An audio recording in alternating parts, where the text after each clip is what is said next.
Anybody else got a different? We go to 5? Okay. I hereby call this workshop and meeting to order at this time. We have addressed this meeting as a call meeting. We will now open the call meeting. First, we have a public hearing on the budget amendment ordinance number 1023. Is anyone here present to make a comment on this ordinance number 1023?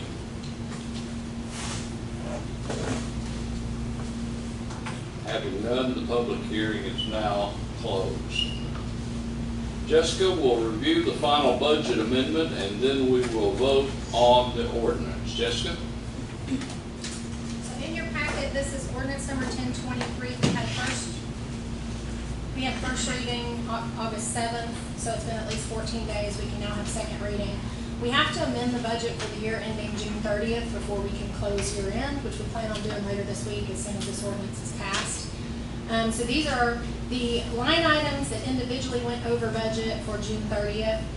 You can see some of the revenue items, the first three listed there. We had $400,000 more in local option sales tax than what we originally budgeted, which is good to have excess revenue. Same thing with interest earned. We earned over $100,000 in interest. We had budgeted like $13,000 because interest rates shot up towards the end of last calendar year. And we'll go into more detail about this during the next item, the fiscal year report. Same thing with home grant. We had budgeted to spend $60,000 out of the COVID funding for that. We ended up spending about $43,000. We were reimbursed for a portion of that, and part of that came out of our COVID funding. Not quite as much as what we had authorized. But that line item is there because the grant revenue we had budgeted to receive the prior year, not this year. So it looked like we received more revenue this year than what we had estimated, but that we actually ended up going over budget on that home grant by about $40,000. Section 2, general fund, all of those little individual line items that are listed, it means that that line item went over budget, but not necessarily the bottom line for that department. But I did want to amend them just so you could kind of see the areas that we may want to consider increasing for next year on some of these. One of them that I think is okay to leave as it is, but I wanted to give you a better explanation since it has your all's name on it, is 41,300,731, which is commissioner contingency. So in commissioner contingency, most of what is spent out of this is spent by City Hall.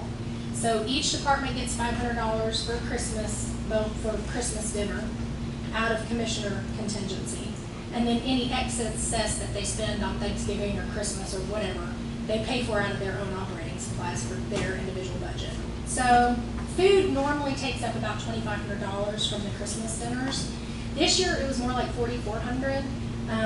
The primary reason for that is because we had 2 funerals of 2 commissioners during the fiscal year, which is highly unusual, and I hope it never happens again.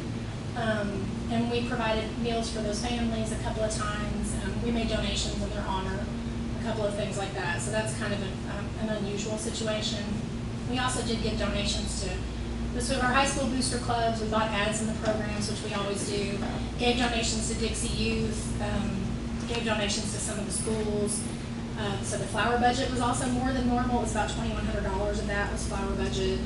And then we spent about $850 on the retirement schedule where people took a check. Took a check for retiring instead of, if they had a certain number of years, which we have Richard Jenkins and Mike Underwood, and both of them had a pretty significant number of years.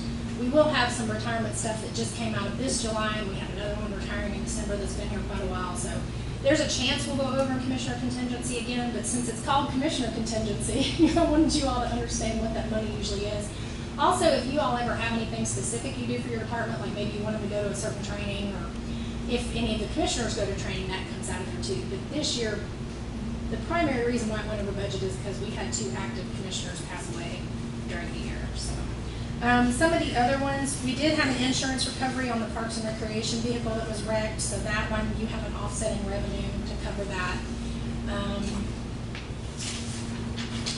Let's go back to this. We need to increase that. We can look at it when we get closer to budget time this year and kind of see where we are halfway through the year. And if we're at an elevated, we might want to increase it for next year's budget. I do think this was just kind of an unusual year, though. Hopefully it won't repeat itself. Anytime on the second page of that ordinance, when you see the Board of Ed fuel went over, well, they reimburse us 100% for their fuel. So the fuel costs were higher, but there's also an offsetting revenue where they paid that back. We did also have more in mixed drink taxes, so people drank more this year, and I always tell the teachers that's good for education because the schools get half of the mixed drink tax, so liquor by the drink is good for the schools. We did get in tourism, you'll see we spent an extra $8,000 on murals, but we also received a $9,000 grant for murals, so that offset, more than offset what that extra expenditure was. That's pretty much everything on that amendment. Does anyone have any questions about any of those budget line items?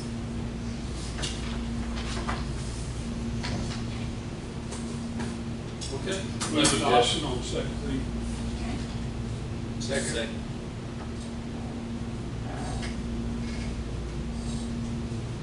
All in favor, aye? Aye. Opposed likewise, motion carries. We will now have the quarterly report from our recorder as required by the charter and the fiscal year, and report for June 30th, 2023. Okay, so this is the quarter year end for June 30th, but also it's the fiscal year end. So we're going to go over the year that ended June 30th. So in general fund, it's really nothing but good news in general fund. Our revenues were about 8 or 9% more than what we originally hoped for, and our expenditures were slightly under what was budgeted. So we ended up putting more back into fund balance for the general fund, which is our largest fund and our most significant fund. Property taxes came in just right on target for what they should have been at 1.9 and change. Local option sales tax was much higher than we estimated, about $400,000. We had put $3.3 million in the budget expected for revenue, and we got $3.7 million. We did have another all-time record set in June of this year. So we'll talk more about that sales tax specific in just a second. And I mentioned before, we earned interest of $131,000 total, which was significantly more than what we had budgeted. So that's excess funds that we were not really banking on having, which is always great. Here's the history of our local option sales tax. In 2011, we voted to increase sales tax. And so obviously, or to cap out our local option tax is what we did. We went from 9.25 to 9.75, which all of that got to be retained by the city. That made a bump between 11 and 12, but you can see ever since then it's exponentially made our sales tax more. So it's not just that increase, it's the fact that we have more businesses, more people are shopping local. We are getting collections since 2020 for online purchases, which we weren't before 2020. That was a new legislation adopted by the state, which helped a lot, especially since that hit right before COVID. It was very important to get that online sales tax right before COVID hit. But now, you know, we set a goal around 10 years ago when we started the Main Street program that we would make sales tax our primary revenue source, and that has more than been exceeded. It is more than double our primary revenue source now, which is great because sales tax is a little more fair. It's based on what you consume and not based on population. It's based on where the point of purchase is. It's also based on how much people buy. So it's not just putting all of the tax burden on the property tax owners. This is a graph that kind of demonstrates that. If you look back to 2012, 2013, our property taxes were more than what our sales tax was. And that, so the blue line is sales tax and the orange line is property tax. That has just continued to grow and separate itself more to where sales tax is just run away. One of the reasons we set that goal, the comptroller told us years ago in a training class that cities that had sales tax as their primary revenue source survived the recession in 2008 and 2009 better. So this is in some ways a protection for our fund balance and for our finances. We're very pleased that sales tax is as high as it is. I say this every year when I get this report. At some point, this is going to level off. I mean, it hadn't yet, but I keep saying it because it's going to level off at some point. I do think that now, just simply because of inflation, we have a new standard for what sales tax is. Like, because things cost more, there's going to be a higher number of sales tax because it's percentage based off what's purchased. So there probably is a higher baseline now moving forward, but I never want to get in a position where we're over budgeting for sales tax and then we fall short. So we're still trying to make very conservative estimates on sales tax, and then we get to be pleasantly surprised at the end of the year. This is a graph since 2002. So this is 20 years of our expenditures versus revenues. So if I am a taxpayer in the city, I should be pretty pleased by seeing this graph. We are not the federal government. We are not spending 5 times or 500,000 times what our revenues are. We pretty much stay basically even with revenues and expenditures. So we pass a balanced budget every year. You can see a spike in 2015 and 16 where we made a decision to take funding out of fund balance to build Fire Hall number 1 over on Highway 68 instead of borrowing for that project. So you'll see that year our expenditures were higher than what our revenues were, but that was for a specific capital expenditure. The rest of the years, you know, we bring in more money than we spend. So that's a good thing. That's a good trend. I'm going to go specific into your other funds now. State Street Aid, our revenues were $250,000. State Street Aid revenues are primarily from gas tax. That is a pretty consistent tax. It is not based on point of sale like sales tax is. So when you go pump gas, it doesn't matter whether you buy it in Sweetwater or Athens. We get it based on what our population is, not where you buy the gas. That's unusual. Most of our taxes are based on where it's purchased. So this is based on just our population, which is why the census factors in so heavily. Our expenditures this were $294,000. We did several paving projects that made up about $200,000 of that money. Some of that came out of general fund, some of that came out of State Street Aid. Our fund balance remaining in State Street Aid is still $375,000. The important, I've talked to Joanna and David about this, but one of the important things about State Street Aid is that we keep a fund balance in there. That money does roll, so you never have to worry about spending all of your money out of State Street Aid or you're going to lose it because that money is restricted by law to stay in State Street Aid. So it will automatically roll and stay in State Street Aid. But that is where we pay our matching funds for the multimodal grant, which is going to build a sidewalk on the south end of Main Street, the TAP grant, which is building a sidewalk on the north end of Main Street. Both of those have matches. So we've allocated those matching funds out of State Street Aid. And depending on how expensive those projects become, those matches will be paid out of State Street Aid. So we never want to totally drain that State Street Aid fund. Tourism fund this year, we actually brought in, I didn't think this was going to happen, but we brought in more revenue from hotel motel tax than we did spend out. We had basically passed a balanced budget to where we would pretty much spend whatever we took in because we had a pretty good little fund balance, and we thought we can now go to the point where we're spending what we're taking in. This year we had just a little bit extra in revenues, which was great. So our fund balance in tourism is around $69,000, which is a healthy fund balance for such a small fund. I mean, that's a 70% fund balance for that fund, so I'm really pleased with that. Sanitation, we did bring in more revenue than we had in expenditures, but the reason is because we moved all of the landfill expense out of the sanitation fund where we had been taking it and took it out of the general fund instead, which we are again doing this year. So if we were to truly put the cost of sanitation all in the sanitation fund, it would not have generated more revenue than expenditures. The cost of sanitation, part of that is coming out of general fund. Part of the reason for that is the comptroller really raises his eyebrows if we don't have a fund balance in a sanitation fund, and they could require us to raise the garbage fee, which we don't really want to do at this point. So right now we've got a fund balance of $39,000, that's only about 10%. They raise their eyebrow at 10%. So we want to stay over that 10% line whenever we submit that budget to the state every year, which by the way, y'all saw in your last packet, the state did approve our budget that we passed, so we're good in good standing with them. COVID fund, we received the last of the grant money, $874,562.93, which is the second half.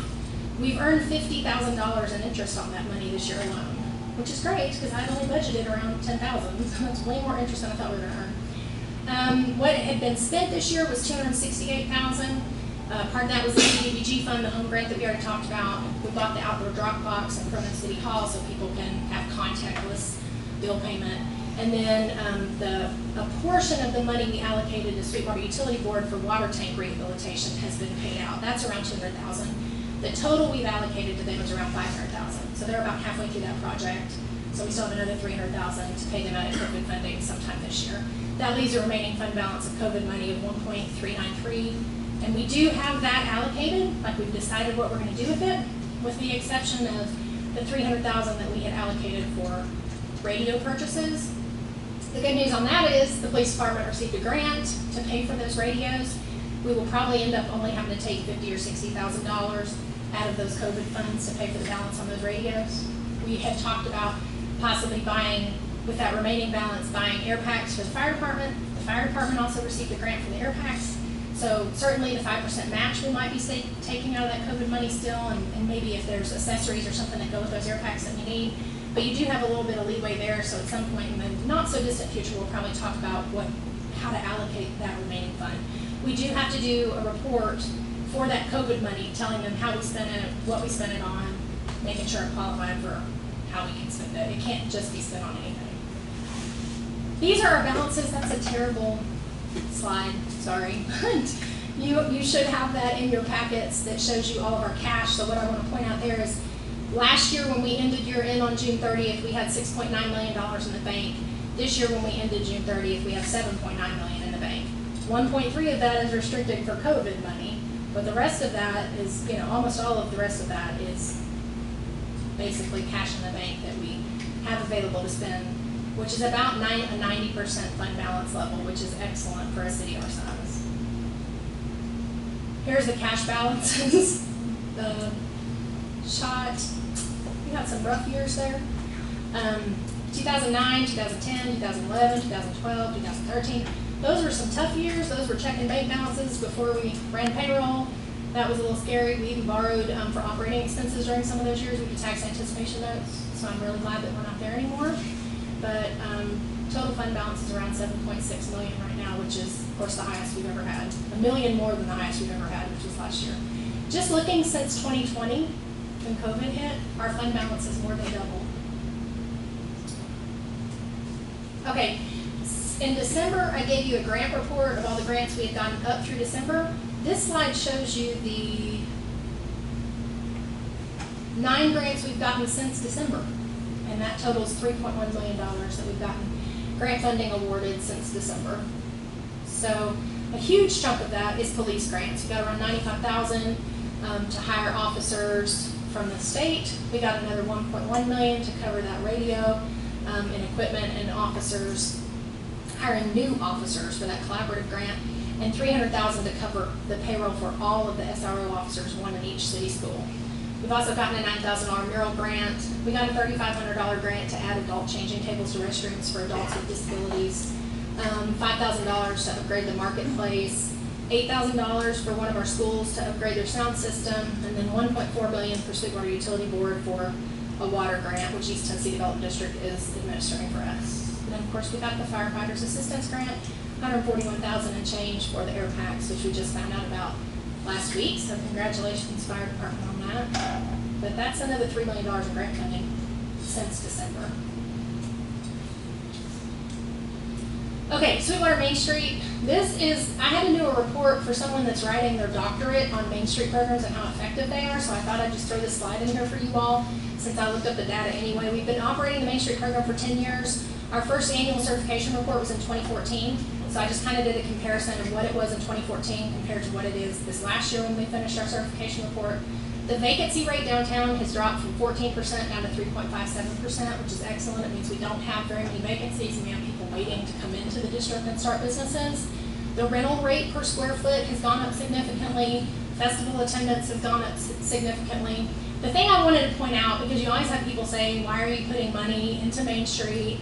Well, it's the return on investment is the answer. We've put in about $1.3 million in public investment, and a huge chunk of that has been grant funding, not just the city writing checks, over the last 10 years of the program. The private investment has been $4.3 million. So by the city putting in $1 million, what individual people have put in to Main Street has been over $4 million.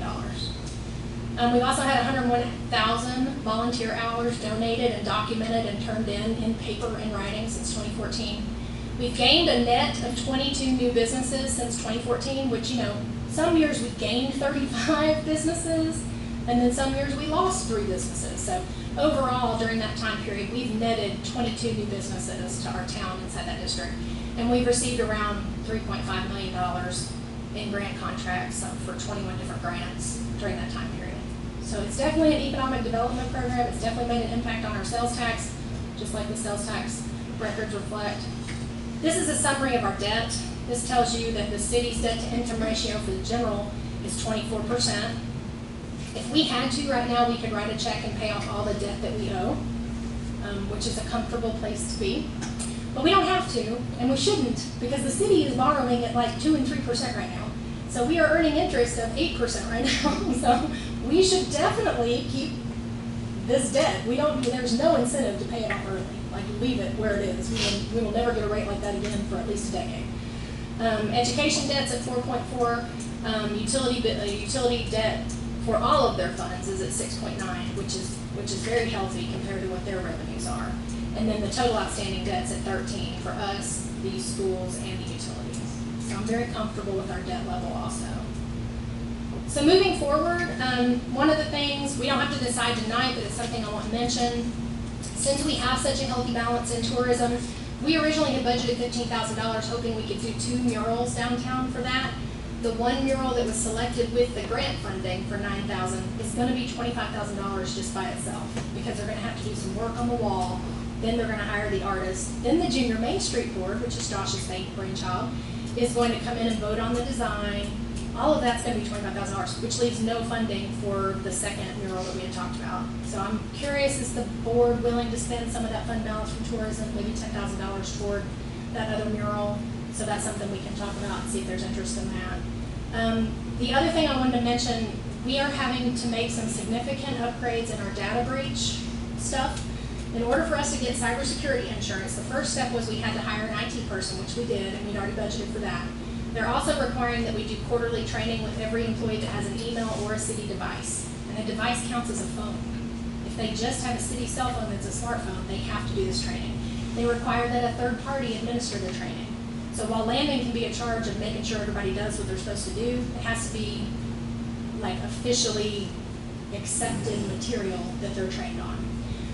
We are also going to have to move over our email again to Microsoft, because the email we have now cannot comply with current public record standards, and they were cybersecurity ransomware hacked about 2 weeks after we changed them. So we're going to have to change again. So Landon's going to be in charge of transitioning all that over. Thank God he's here to handle that stuff, but that's probably $5,000 or $6,000 right now that we're going to have to spend on some of this software and some of these things in order to be able to get our insurance carrier to provide ransomware coverage for us, to provide data breach security coverage to us, to provide privacy network security coverage to us. So if we want insurance to cover those risks, we're going to have to make these investments. So at some point I'll be bringing an amendment ordinance to you all about that. Also, there are several street projects that now that Joanna and David have gotten to look around, they've decided they want to show you all tonight. I did recommend they go ahead and do it now rather than at budget time, just so you can kind of decide what you want to see done and what you want them working on.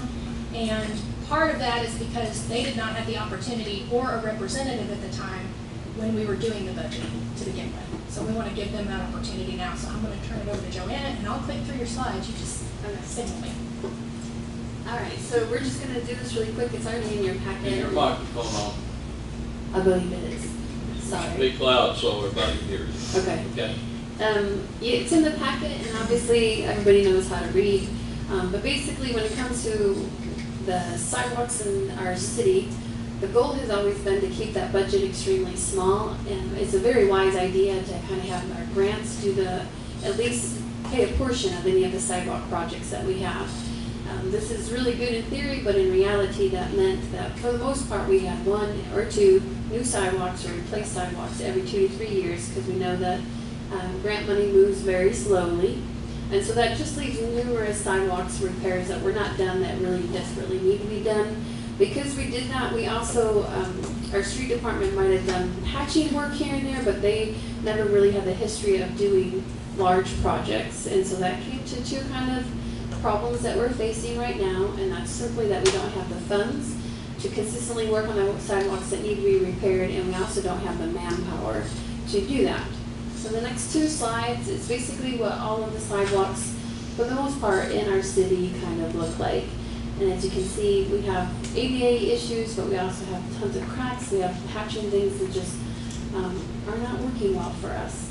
So those are, I believe, are for the most part, that's Maze and McCaslin.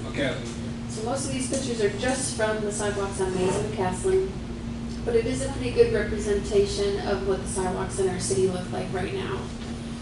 So our solution to this is that we would like to create a 5-year sidewalk replacement plan to address these needs. We hope to start with the Main Street district just simply because that's where we should have the most amount of traffic on our sidewalks. It's where it's most important to be current with our ADA regulations. It should help us eliminate a lot of the liabilities that the city has for trips, falls, and just a lot of our sidewalks are not accessible to wheelchairs at all. Another part of that is that we do need to hire one more person. I'm pretty sure everybody here has had numerous phone calls about brush and how much brush is needed, and we consistently need to have pretty much 2 separate 2-man crews for the brush. And so we cannot have the concrete crew that we would like to have to do the sidewalks because they're constantly being pulled for brush. So currently, right now, we are asking for the budget to hire one more full-time person in our brush crew and to add $100,000 to our sidewalk line item. And then over the next 5 years, to have that in your mind that we would like $100,000 every year for 5 years to hopefully bring the city up to where it needs to be when it comes to our sidewalks. The shop that our guys work at have numerous things that need to be repaired, from the floor to the ceiling, to the cabinets, to the furniture. The next slide shows you some of the pictures of what the shop currently looks like. And as you can see, we might need to do some black mold treatment and other such things. And so we are asking for $15,000 to update the shop where the guys work. The current project that we're at right now, as most of you know, downtown, this is what it should look like when it gets to the end. We are going to take the sidewalk all the way down to the fountain. We're adding 2 bulb outs there that will have trees and also places to sit. At the end towards the left, it's hard to have the ramp exactly designed the way that it needed to be designed, but you'll have a handicapped ramp that will come down into the parking lot as well as to meet the crosswalk going across the street there. We will enlarge the entrance to the fountain. Right now, the way that the fountain is set up, you could not fit a wheelchair, and it's not ADA, there's little steps. So we'll be changing the entrance into the fountain as well so that all of it is ADA accessible. And now in order to do this, obviously we still need to close Walnut Street from 11. So if you're on 11, you would no longer be able to turn into Walnut Street because we'd have our sidewalk there. This repair is a part of our downtown mobilization grant, and so we do ask that the funding for this to be pulled from our general fund instead of the streets department fund. Currently, we don't have a lot of historical data as to how much anything really costs per man hour or how much does it cost per square foot to do things. So these are rough estimates of what we think it will cost to do this entire project. The other thing that we're working on that we, I believe, completed is our parking lot at the library.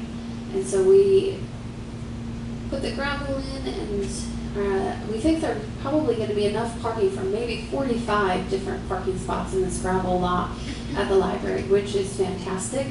And then once we tore down the White House, the trees there are beautiful. And so we actually put in some picnic tables there as well. And we were thinking it'd cost about $5,000, but we're done with that, and we are actually under that amount. And so we also are asking that to be coming out of our general funds instead of the street department.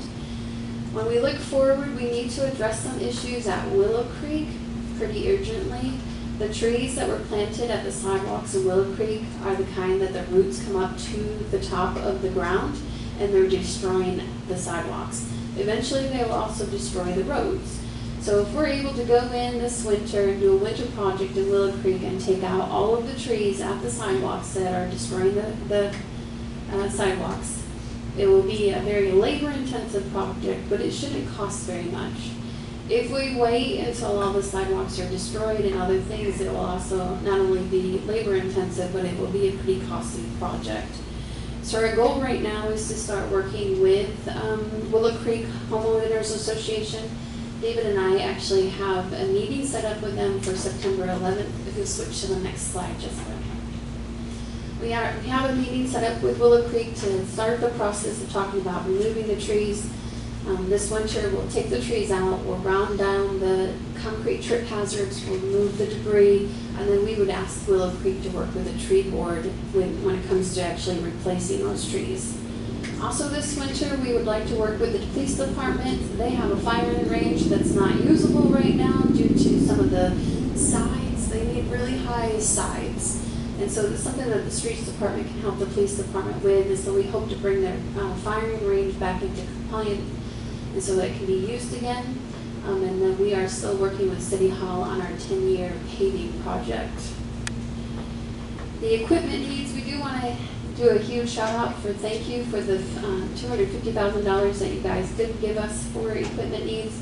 We have purchased one dump truck, one skid steer. Those are the actual pictures of the pieces that we purchased. The two on the bottom, the hot box and the drain cleaner, we're in the process of purchasing them with that money, but we just don't actually own them quite yet. But in the future, our future needs, we have a couple of trucks that desperately need to be repaired. Well, pretty much replaced. David's assessment, he always tells me that for every 1 day of work that does, it needs 3 days in the shop. And so that's not exactly.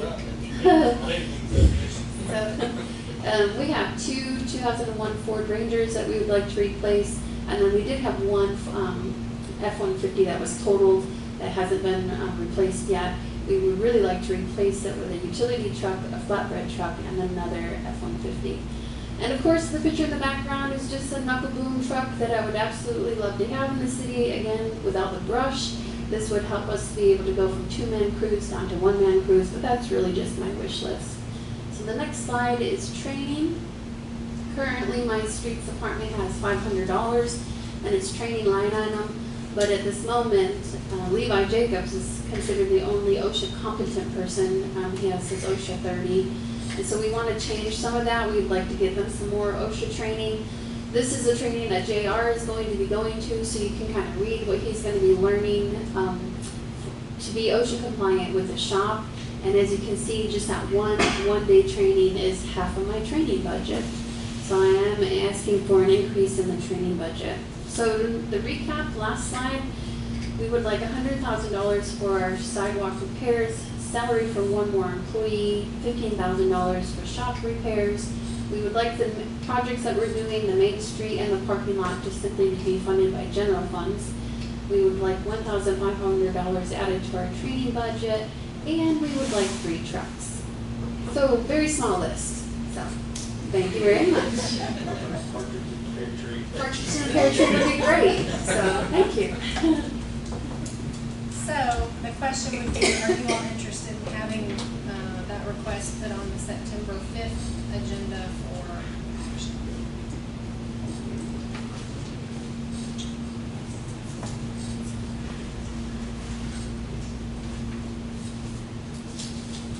I guess, Would that, go from there. would that go into this year's budget? What is the total? We're talking about what, $500,000 all total? Yeah, I would say that's pretty close. So if we could use some of the COVID money that we have, maybe that would be a great place to pull the funds from. I'm guessing around $400,000 if you include the $150,000 for replacing all 3 trucks and the Main Street and the library, which we did budget money for the library parking lot, so we may not need to add that. I think we may have come in under budget and already have that in the general fund. Would we be able to sell the old trucks, or would we keep them? Yeah, but they're 22 years old and they're Ford Rangers, not F-150s, so I don't know how much we would get out of them.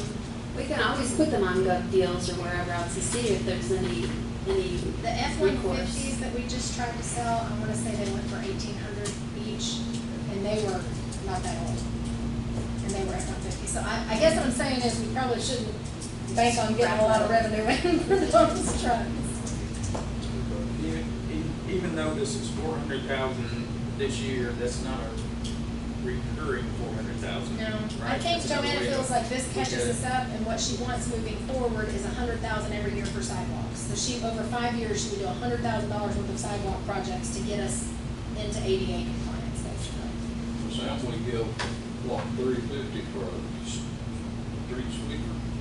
So surely we, I'm gonna throw in there too, that I still see a bunch of kids walking in the road from the Fellowship Church up there. Park, we had discussed once before, the Yeah. sidewalk there. We approved that. And I think that that's still that's a need now that we need to look at as well. That's been approved. And improved with money, or just approved? No, Well, not it's with been the approved by the project. council. I think planning, Okay. I mean, that's something that is greatly needed. And obviously it could be,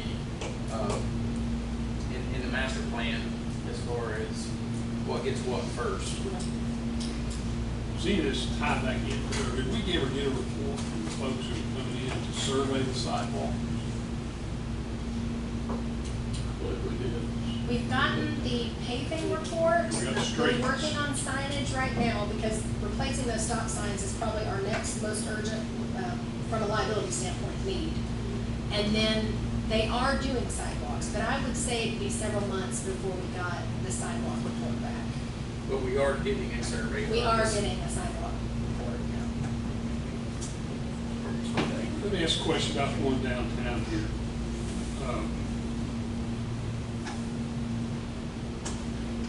The parking lot there, when you close Walnut, are we going to close it across the railroad track?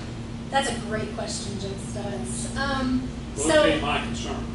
When you do that, you have one way in and out of that parking lot, you turn left or right, and it's right at the stoplight. I don't want a bunch of extra police officers to have the right traffic reports 3 times a day. I mean, based on that, somebody that uses it every day, that trying to get out on that end is almost non-existent Right. most days of the week. So I'm glad you brought the question up, because from the sketch, do we still have a way out to Main Street other than? You won't than once the in? green space is put there. So what Joanna is proposing right this second will still allow you to cross the railroad tracks at the end of at the north end of the parking lot, closest to the train car. We eventually want to try and figure out a better solution. One, we've applied for a green space grant to turn the area around the gazebo into a green space. We've also asked the railroad about closing that crossing and making it a pedestrian-only crossing there to see if they will give us funding to help turn that into a green space, because that was the recommendation from the engineers for our downtown master plan, which, by the way, we can't really hold that against Joanna because we didn't even get that plan until June, and none of those projects were funded. So they couldn't have been included in this budget yet because, so that's one of the reasons she's asking for that to come out of general fund, is because it was a general fund project to begin with, not a State Street Aid project. But I do think that's something we need to talk about, is if we close that to pedestrian only, how are they gonna get back out of the parking lot without being trapped by that intersection at the south end? Well, what was the rationale for closing that Main Street entrance? Yeah. Are you talking about the one in the middle? Yeah. I don't think the one in the middle is gonna be closed. It's Yeah. still gonna have a That's what cutout. we It is still discussed, gonna be yeah. open. It's shut down in the picture. That's why I'm asking. That's a really good question and a really good point, but that's not the intention. So So it I'm will- glad you pointed that out. So- There will still be the cutout in the middle that comes out right between like Dreamer's Boutique and Main Street. So will we have this one in the middle, You can still get out in the middle of the parking lot. but this one will be completely closed? Yes. Decidedly Not speaking. yet, but eventually that's probably the plan. If we get the green space grant, if we decide to close that to pedestrian only at the railroad. So, Well, the railroad's been wanting that closed for years. Right, yeah. So if the goal was to close They, it, they offered us a gold line right. to close it. So if we were gonna close it because the railroad didn't have that green space, there was no reason not to have a sidewalk there. So that's why the sidewalk I is. do think a lot of the people that responded to the survey during that downtown planning grant, they had issues with how to walk safely around the gazebo. Like there's always a car, every time we park a city vehicle there or a golf cart there or something, somebody's coming flying around that gazebo in a vehicle trying to beat the train or something, you know what I mean? So it's definitely gonna take some education with some people to show them there's a sidewalk there now, and they can't just come plowing through it, but even if we never make the green space, a sidewalk on the front would help it, make it a little more safe for pedestrians. Yeah, put a fence in Or ballast, or, I mean, something. I mean, could you curb that area if you say, looking at this plan, the area between the gazebo and Circle Park, could you elevate that and curve that and still have access in the interim? Yeah. Sounds like an architect's mind at work to me. It's just, not to get personal, but every time I try to get out at the end, I'm like, why did I try to get out at the end? And it's just a short run there, and there's so much traffic there. So It's hard to turn in there too, because if you're coming through the light and you have all these cars parked, you black up all the traffic Right. going on. But left if, as well. obviously, if we're still retaining the one in the middle, that helps. I think there's a middle ground solution, and we talked kind of about that in that TDOT meeting about what would be best there at the railroad crossing and the gazebo and kind of circle park. But just getting the area fixed that you guys are working on right now and meeting appropriate slopes and removing liability for us is going to be absolutely wonderful.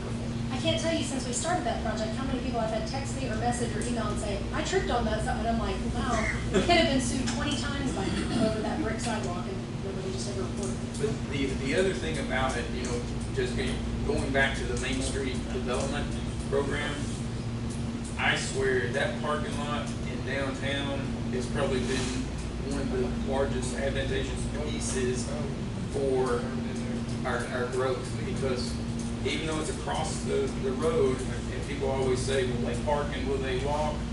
It is full. Wednesday afternoon to almost Sunday afternoon, it is getting used. And obviously just trying to enhance and make it better versus a log jam down here. But when I saw the sketch, I had the same question like you did, Jim. So thank you, Jonah, for answering those for me. Okay, thank you, Jessica. We will just do I after hear- the utility board closing off of the gazebo won't take place until they're moved out of downtown. Right. Do I hear some kind of recommendation or a motion to put this on September agenda for voting? So moved. Second. Motion made and second. Any more discussion? If not, all in favor, aye. Aye. Opposed likewise, motion does carry.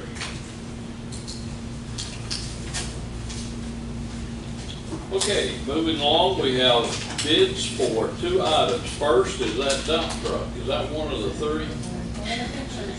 One of the 3, which is already budgeted in the State Street aid.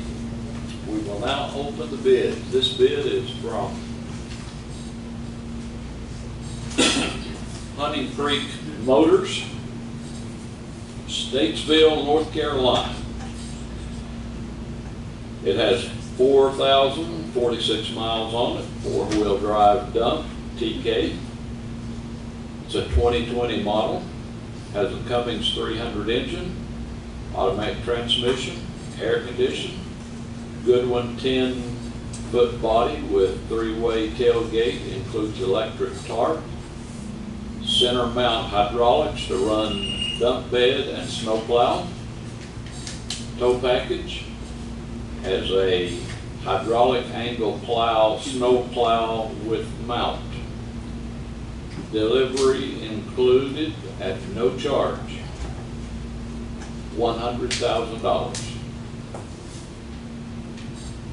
And the mayor already said this, but there is $250,000 already budgeted for equipment, so this $100,000 will be coming out of the $250,000 that's already budgeted.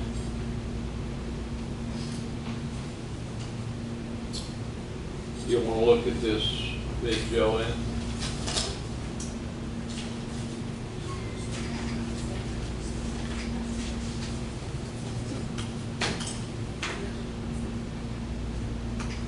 As far as, is there a, without seeing the paper, typically there is a time frame that bid is good for. I think it's on the bottom. Is it not on the bottom of one of those? If it expires at 12 o'clock tonight, I would assume you wouldn't have time. don't have to say yea or nay to this right You don't have to, we can put this on the September 5th agenda if you want, or you can call a recess and David can look at it and say if that's what they intended to bid on, but however you do it, you can make a motion to accept the bid tonight, or you can just put it on the September 5th agenda. All right, I don't want to make a motion to bid on it tonight. Okay, so I'll put that on the September 5th. We received one bid via email from Hunters Creek Motors, and that's it there. Okay. We gotta wait till September. That one, September 1st, yeah. Okay. Then our other bid. Open bid on for the fire department on air packs for FEMA equipment grant. The fire department received a FEMA grant with a 5% match to cover the cost of air packs. This item was in the capital improvement plan for the next year at $150,000. Congratulations on the fire chief and Commissioner Richardson, who have received one bid from Safety Industries. The committee met at the bid deadline this afternoon and reviewed the specifications. Commissioner Richardson, is there a motion to regard this bid? Yes, we actually have, I got two quotes from the same company. One was with the extra battery packs that are almost a necessity when it comes to this. You don't want to be on call and not have a backup battery. The total on it is $159,940, which is a little more than the match and the grant combined. So we need to decide where to pull that money. Do we want to take it out of the capital fund, or do we want to take it out of the COVID money? These air packs are not optional. They actually expired. We have to have these new ones. But I would like to accept the quote of $159,940, which includes the extra battery packs for our firefighters. And I will put that in the form of a motion. Is there a second? Second. Any more discussion? All in favor, aye? Aye. Opposed likewise, motion does carry. We now have ordinance number 1024 that was discussed at the Planning Commission. One of the things, our current ordinance requires 5 acres for a self-storage facility. There's a sale of land pending, but it's less than 5 acres. We discussed this. John, you want to touch base on this before we bring this up? Sure. Well, kind of like you said, the sale of that property is pending for them to be able to put storage units on that lot, and that parcel is only 2 acres. Our current guidelines require 5 acres. I checked with our consultant, our planning consultant at East Tennessee Development District, just to see what the standard was across the state, and he said pretty much the standard is 2 acres. He did say that, you want to have some other guardrails in place, which we do. He looked at all of our other, guidelines for self-storage units, and he said they all look good, and he recommended dropping down to 2 acres on that would get us in line with everybody else across the state. So, Planning Commission considered it, recommended it. You guys have any questions on it? The other thing about this particular parcel is it's off the street. It's off of Highway 68, it's up down low, kind of down there where the old Scrubs building is, behind the Farm Bureau Road. So it's kind of comes down off of Commerce Street. It's hidden from view, and I don't think it would be an eyesore to anybody. Okay. Ordinance is to amend from 5 acres to 2 acres. Do I hear a motion? Make a motion for approval of ordinance 1024 to amend. Second. Motion made and second. Any more discussions or questions? Okay, roll call vote. Commissioner Hughes. Aye. Commissioner Mosier. Aye. Commissioner Richardson. Aye. Commissioner Jenkins. Aye. Commissioner Sturts. Motion carries. Finally, for the call meeting, do we have a motion to appoint a Parks Director? I'll make a motion we approve Sean Vestal as Park Director. I'll second that motion. Motion's made and second. Any discussion? Any questions? If not, all in favor, aye? Aye. Opposed likewise. Motion does carry. Sean, if you'll come forward, we'll swear you in.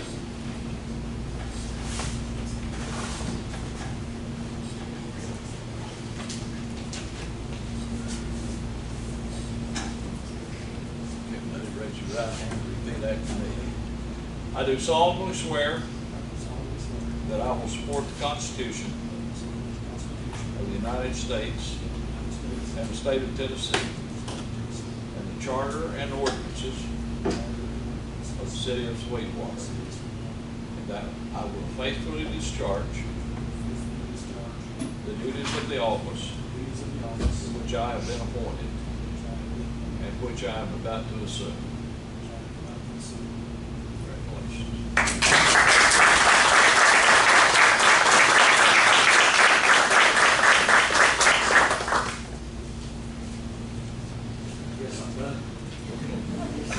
You're just beginning.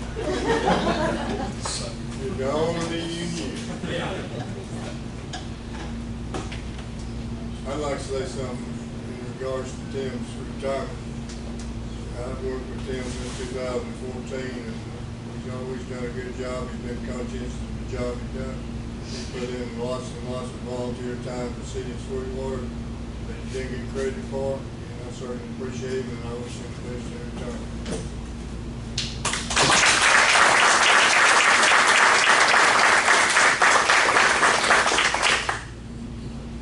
Tim is retiring, and we have a party for him tonight after the meeting, and we'd like to have everyone to stay.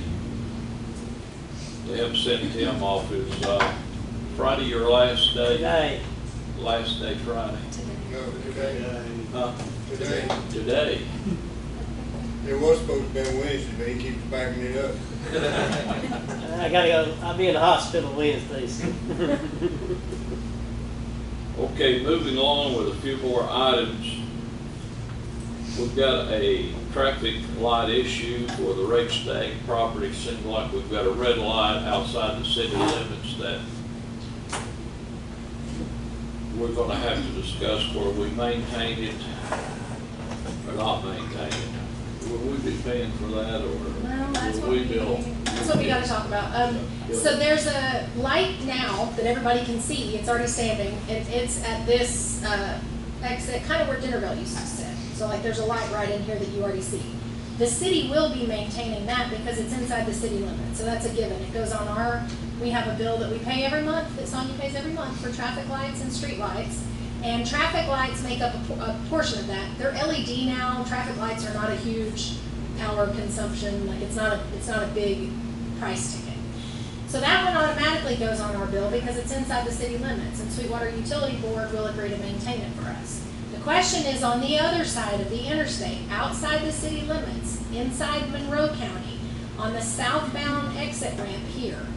TDOT's plan is to install another red light right here as you come off that southbound exit.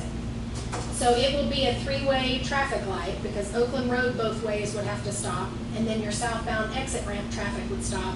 There's no traffic as you get back on the other side of the ramp, so it's just stopping three ways. The question is, TDOT called and wants to know if the city wants that traffic light also, even though it's outside the city limits. Technically, we could say it's Monroe County's responsibility and make them deal with paying the bill on it, have them contract directly with SUB. TDOT is offering us the opportunity, because most people coming off that exit are going to assume it's Sweetwater's problem since it's coming off that exit. So we don't have to make a decision tonight. In fact, I didn't put this on the called meeting, so we can't make a motion about this tonight. We can add it to the September 5th agenda. But does anybody have any questions they want me to try and find out before we give TDOT an answer on this? I have not talked to the county about this at all because I thought I would let you all tell me first whether you're interested or no, you want that to be the county's problem, or is there some benefit? I've kind of talked to Eddie about this a little bit. Is there any information you all want me to find out? Do you want me to put this on the September 5th agenda? The plan is that light will go in sometime in the next year. So we do have some time to talk about it, or to call the county and say, are you all going to handle this? I will say Sweetwater Utility Board does not have any traffic lights they maintain that the county pays for. So they don't have any existing agreements with the county about traffic lights. So that would be a new contract they'd have to draw up and figure out how to do that if we choose not to have that light. It's not really a problem that it's outside the city limits. We're still allowed to put it on insurance, and Sweetwater Utility Board is going to maintain that light either way if it goes down, which I think is important because we don't want someone from the other side of the county coming to fix this red light. If that red light goes down, we want it fixed quickly. So it's good that Sweetwater Utility Board will maintain it either way. But that's the option before us. Are you saying that Monroe County could decide not to use some to maintain it? I mean, I guess. Because they don't have a contractor saying what's up right now? Yeah, and I don't know if they have one with Fort Loudon or somebody else or not. We sure don't want a utility board from the other side of the county coming to maintain it. Right. I would think they would just make a contract with Sweetwater Utility Board. And Eric and Wes are both aware of this, and I've talked to them about it too, so, you know. With the possible growth of that intersection out there, it would be bad enough for the city to take it over with the red light and maintain. Well, I was gonna ask too, didn't we have a conversation at a meeting here a while back that some of that property out there had been purchased that we may be asked to annex at some point in time? Certainly, we've had some, Possibility. certainly we've had people say that they're interested in annexation on the other side of the interstate. I don't know how feasible that is or what kind of timeline we're looking at, but that request has definitely been made at some I point. think that request has been talked about, and it's probably inevitable that it'll happen at some point in time. That I don't think the cost for that traffic light's gonna be anything that we couldn't handle as a city. We go and just take responsibility. I'm just giving my opinions. Here's my assumption too. It does not mean we have to respond to calls at that intersection. It's still not inside the city limits. It's still not our responsibility for police or fire to respond. It's only our responsibility to pay the monthly utility bill for the traffic light. So if there's a wreck there, Eddie's department would not cover it. No, it could still be, I mean, unless the county called them in for assistance. The 911 call should still go to the county just like it would if it were, I mean, like it should if it's on the interstate or an exit ramp to begin with because it's outside the city limits. But if there's a problem with that red light, or if it needs to be modified somehow, or it's not working properly, it would be Sweetwater that would make sure that's taken care of, and we would make sure it was on insurance and that kind of thing. Let's put that on the agenda. Okay? Good with that, isn't it? Yeah, I mean, I think it'd be good to have control if there's not any liabilities. That's something John has to look at, you know. I think that it would be ideal to have control, because a lot of times they do go out, and I know SUV's really quick about getting them back on, and not to say the county may not go with the SUV, but if they want to pull it out or something, how they work. Well, you have that slide put up. Do you think you on our IMAS lighting? No, and I did ask that engineer from TDOT that called, and he said that it was told to him that this exit would have high mass lighting. So I'm playing with the assumption right this second that TDOT is going to incorporate that into their plan. Would we, I that's our think then bill we would too. still have to assume the bill, Okay. the monthly bill, All right. but hopefully not the initial Compared to cost. the growth that's gonna take place in that exit.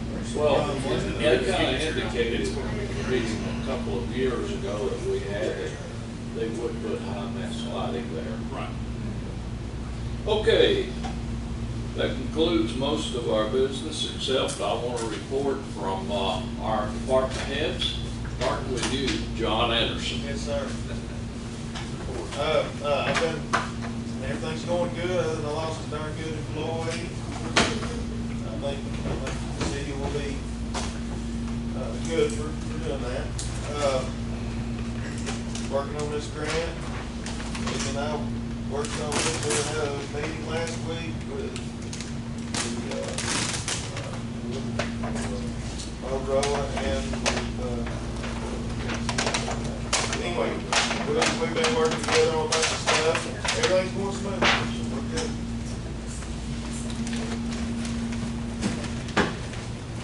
Okay, Eddie. Well, we're about the same there. We've been fortunate, like Jessica said, her numbers, you know, with her help and a lot of people helping, we've been able to acquire a few grants. It's really helped us a lot. We got the school year started off. We've got certified officers in all the schools. Everything seems to be going well. One's out now sick, but that is what it is. We've, like John said, we met with the Colonial hotline about the gas lines coming through, and we got some good training set up for our department. Police and fire have been working really close on active shooters and events that could happen in our schools. And just like everybody else there, we're just trying to beat the heat, and trying to stay as cool as we possibly can. With that, we thank the board and the mayor for all your support. Okay. John? Everything's going well with the planning department. We've got, to get the final inspection and CO on Walmart today on their renovations. It looks really nice in there. If you haven't been in, go check it out. They basically just did some remodeling, re-plumbing, and moved some coolers around. But it's really nice. It's updated, a lot more spacious than it was. So I've had a lot of comments on it already. People talking about how nice it looks. So that's a good thing. Obviously, you can see what's going on downtown with Sam's project, as well as the Sweetwater taps down there. Those things are coming along nicely. So Wendy's on track. They're going to start building that building out soon. You can see that they've already got a lot of their utility work is being done right now. We're waiting on KFC to get, break ground on theirs, but they've committed to it. And then just across 68 from Wendy's, that old Verizon building that was torn down, they should be sending in site plans for the new businesses going in there pretty soon. I spoke to him at the end of last week. He just wanted to iron out a couple of details on the two businesses that will be occupying that, so they're ready to get moving on that as well. But everything seems to be going well. I know Rob's been very busy with all the grass and things growing like it has been, so trying to keep, aside from all the building projects going on, the other side of that coin is all the things that you got to maintain and clean and possibly tear down. So trying to juggle all of that. We've been busy. Okay. David? Everything's going good. We're busy with a lot of projects. I mean, if we could get approved for this money we're asking for, you'll see a lot of improvements in Sweetwater. We would appreciate it. I think you're gonna get it, so hang in there. Yeah, we're gonna stay busy. Sean, what have you been doing this week? Ask me again next month. I'm picking Tim's brain right now. Okay. All right. Anything else come for the board? If not, we're adjourned. Stay around to eat. Wish Tim well. We're adjourned. Somebody said something they shouldn't. Get in front of it. Yeah.